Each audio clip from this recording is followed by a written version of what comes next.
I am here in my classroom so you can actually see my classroom library. It's the middle of the school year, so it's a little bit messier than I typically enjoy.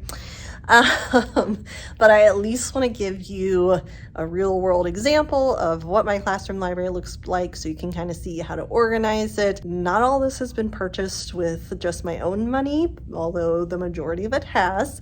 And I have collected this for 14 years now. So this is not something that I was able to do overnight. I literally have a box and a stack of books that has been sitting over there all year, ready to be inventoried and added to the classroom library. So it's always a work in progress.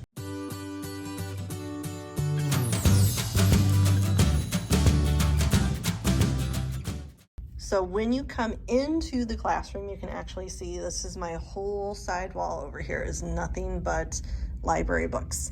I do have some that specifically belong to the school, so not everything personally belongs to me, but then you can see where I have starting here all the way down. These all do belong to me, whether I've purchased them, they have been donated to my classroom, or parents have purchased and donated, just kind of depends. So the majority of my classroom library does consist of fiction books, but then starting right about here, I do have some nonfiction books. Unfortunately, it's just I have more fiction. Nonfiction books are really harder to find at this grade level for some reason, and so I tend to have a lot less of those. But I do pull out some series of different books like I Survived, maybe some of these Who Would Win books that are popular, the Where Is, Who Is, What Is series, and then in just lots of different other informational books. Like I said, it's kind of a mess right now because it's the middle of the school year. But you can see again, lots of different books available for my students to choose from in terms of what they want to be able to read. Okay, now when it comes to actually organizing the books, I do prefer to organize by genre, and I do prefer to have them in book bins. Some people like to have them directly on the shelves. I feel like that allows less space for books, and I want to have as many books as possible for my students. So I do organize them into book bins so the students are able to peruse by genres. I also do the 40 book challenge for my students so that they can try to read different genres to push themselves as readers as well as myself. I actually keep an example on the wall and I color in throughout the school year for the students as well. So this is the 40 book challenge I was talking about. These actually came from the Book Wrangler is his name, but I have been promoting reading to my class all year and reading different genres. And so as I go through, I color in when I finish a book for myself. And I just colored in one today and somebody goes, "You just finished another book?" I was like, yes, I did. But you can see even with me, I kind of stick with the same genre. So this is pushing me to think outside of the box. And I'm pushing my students to do the same things. Now, in terms of keeping track of all of the books that I have in the classroom library, I do keep a Google Sheets with the ISBN number as well as the title of the book. So that way, if I do have a book that I'm like, do I have this? I can easily pull up on that spreadsheet to check, because I learned very quickly that I would buy multiple copies of the same book. And then I do label on the back with my last name. On the front, I actually got these stickers off of Teachers Pay Teachers. You could make your own. I've seen people use like stickers on the spines. It's kind of really your preference on what you want to do. But I have that to match whatever the genre is on the classroom library. And then I just have the books literally all through here. Okay, so, and you can see some of my labels have come off.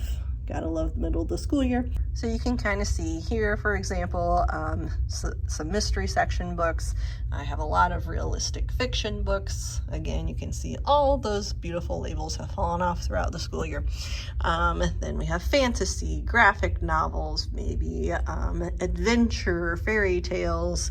I have some science fiction. Now, one of the reasons that I actually love doing it by genre is because it really helped me to see what genres I was missing in my classroom library.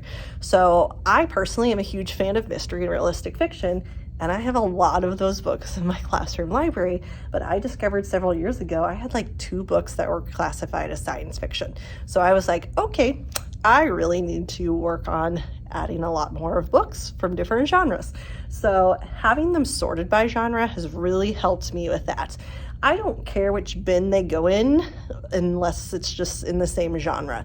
That just helps keep everything there. And so when a student asks me, I say, okay, you can check the realistic fiction section of the library, and they can go right over there and look for the books that they're looking for.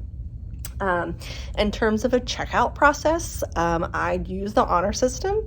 I've done paper, pencil, I've done electronic before for checking out and returning the books. I'm not too concerned about it. I feel like if a book goes missing, I have plenty left to choose from. I just always kind of do an all call at the end of the year to ask families to just double check and make sure they don't have any of my books. I've had books come back the next year as people have been cleaning out. So I'm not too worried about in terms of losing a lot of books at this point.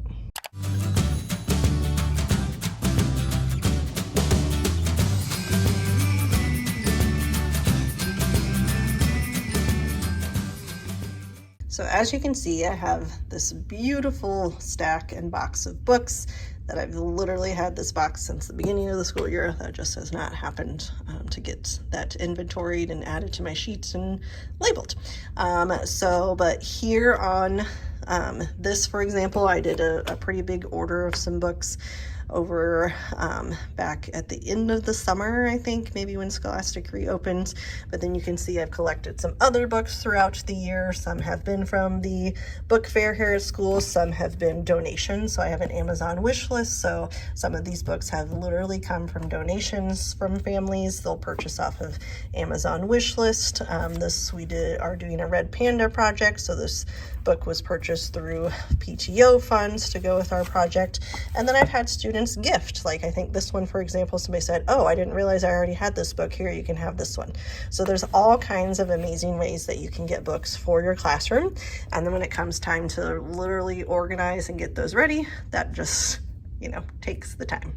Now, the other thing in terms of books that I do not let my students use is this book bin. And the reason why is because these are the books I specifically read aloud to my class. Doesn't mean that they're not necessarily in my classroom library, but I keep a section of books specifically over here for that. So like, for example, this is always my first read aloud of the year, The World According to Humphrey. And I have a version from Scotland and the American version that I keep in here, and I share with the students why I have those 2 different versions. This is my copy of a novel we read together as a class, so they get a copy that they read, but then I keep mine in here. But then I keep other books in here that I read aloud to the class, whether it's a whole class novel or just an enjoyable read aloud, because I want to make sure that those stay nice and neat and organized, and I don't have to go scrambling looking for those books. Now, in terms of picture books, the books I will put out on the ledge in my classroom. I do have a section in my library for picture books, but I keep specific books rotation wise throughout the year, depending on the time of year and maybe a theme that we're talking about, maybe holiday related, just kind of depends on that. But the students know they're welcome to look at these, but these books specifically stay in the classroom. They're not allowed to take those out of the classroom. And so I keep those and I rotate through those throughout the year. Okay, and this is what I call my secret cabinet, because it is filled with nothing but books. So some of these are duplicates, so books that I have multiple copies of, just because some of them are class novels or books that are going to replace other books. Just kind of depends, but I keep them all here in the cabinet. So then at any point, if somebody's looking for a book and it's not in the classroom library, I can come check in here, or if one's damaged and it needs to be replaced, if I have an extra copy, I'll pull those out. So that way I have some extra books to replace the ones that have had a lot of love. Hi. I also keep a section of books just for me, for when I put out on the ledge. So these are all picture books that I can put out for the students, or books that I will read aloud to them for a mentor text. I have lots of different books. These tends to be the ones that I put out on the ledge, and then I will read aloud from a lot of these. I also got this really cute basket on Amazon, which is no longer available, but they do have other cute baskets on there. But again, that's just full of all kinds of books that we can use for different activities, lessons, or just to read aloud.